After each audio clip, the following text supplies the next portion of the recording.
when Joel was just talking about the Pick River projects, I was struck by the scale of the storytelling. I'm going to tell you a very small story of 9 people. So not a multi-million-dollar hydro projects, but just a group of people that wanted to live differently.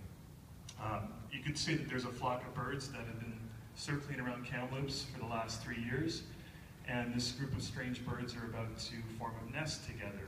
And I'll tell you the story about what we've been about. When I get asked the question of what is the RareBirds Housing Cooperative about, I'm never quite sure how to answer it, so I'll kind of answer it some different ways. I can answer it the quick and dirty way, which is some stats. I mean, we're 9 people. We're building about a 6,000 square foot house on 3 levels. It's about a 15-minute walk from downtown core of Kamloops, up on the west end. It's about $1.2 million for property and house. We got we got 6 members, 3 couples and 3 singles involved in the project, and it's about $200,000 buy-in to the project. We're going to complete the house in February of 2014. So that's the stat overview I could give you. I could also talk about the house. It's a pretty cool house. We really paid attention to where it sits on the land, on the half-acre lot. The orientation of the house. It's double insulated. If you know our values, the walls are R27, the roof is R50. We've got about 27 solar panels already installed on the roof, and have hooked in with hydro as one of their connected projects on grid. So when we have all 45 panels, we've got a large array on our south-facing roof. We'll be able to produce about $1,300 a year of hydro. That's until we found out that the rates were going up this week. So now we're actually going to be, I guess, generating more money as the rates go up higher. We got 3 solar panels that run the hot water system. We generate about 75 gallons a day in hot water over the year. We've also really paid attention to where the windows go, and the idea of 6 households really coming together to share appliances, all of the household equipment. So just the sustainability of sharing energy together in one house. We did decide to create a single shared kitchen rather than have separate apartments. So that was an early decision in the house. So that's the sort of technical stuff about the house. I can talk to you some more about some aspects of how we designed the house and how we're paying attention to our construction practices. But I really want to tell you the history, because the story is the interesting part, I think. About 3 years ago, a couple of us went to a movie to see a documentary called How to Boil a Frog. And it wasn't a cooking show, it was a sustainability show, but if you want to be cheeky, you could say that Boiled Frog brought some birds together, right? They just put out an email, a note out to some friends and said, you ever thought about shared living? Have you thought about maybe doing something cool like this together and see what it looks like? And that initial communication just ended up landing a bunch of us together. We didn't have any clue of what we were doing other than just an impulse. So we started to talk about it. And what we did come up with was a purpose and then on some intentions. And I just want to read this out to you. The purpose we came up with was, the purpose of our intentional community is to create a model that will enable us to live into the possibilities of social and spiritual transformation. That was our kind of guiding purpose. And then we talked about 3 intentions. To create more financial freedom and emotional enrichment for each of us by living interdependently. And that's kind of been our guiding word, interdependently. Mindful of environmental responsibilities and sustainable practices in our community living. To create an inclusive environment that embraces our extended families and welcomes our friends. And to create sustainable practices which embody our values.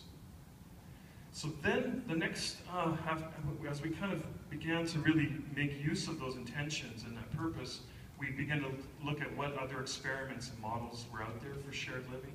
And there's a lot of really amazing experiments going on. What we settled on was kind of a hybrid model. So it's an equity housing cooperative from kind of a structural point of view. So that means there's buy-in to the cooperative. We're co-owners, co-occupiers, all under the umbrella of the co-op. But we're also an intentional community, and that was a decision to eat together, to cook together, to be interdependent in the way in which we live in all aspects of life in the house, rather than more of a classic co-housing model where you've got, townhouses or apartments, and then you maybe have some common space.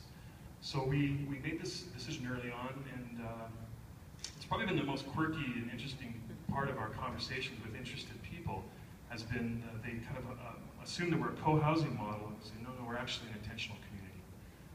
It's a little bit more integrated than a co-housing model. Out of that conversation, we went into a period of looking for property, looking to fill up our membership roster. We've settled on a lot. We started construction after a period of rezoning and public hearing in Kamloops, got approvals, and we ended up starting in May.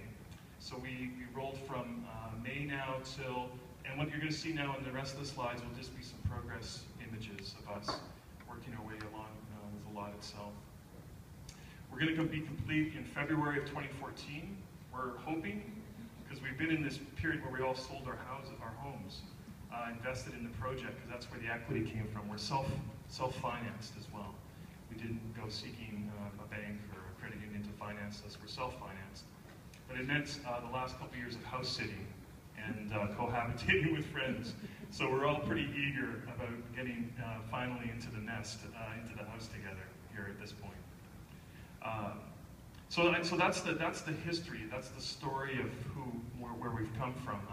I could answer the question though, and this is what intrigued me, Joanne, when you sent out the original email to those who were going to present, and encouraged us to maybe think about our storytelling from the perspective of the C4 approach: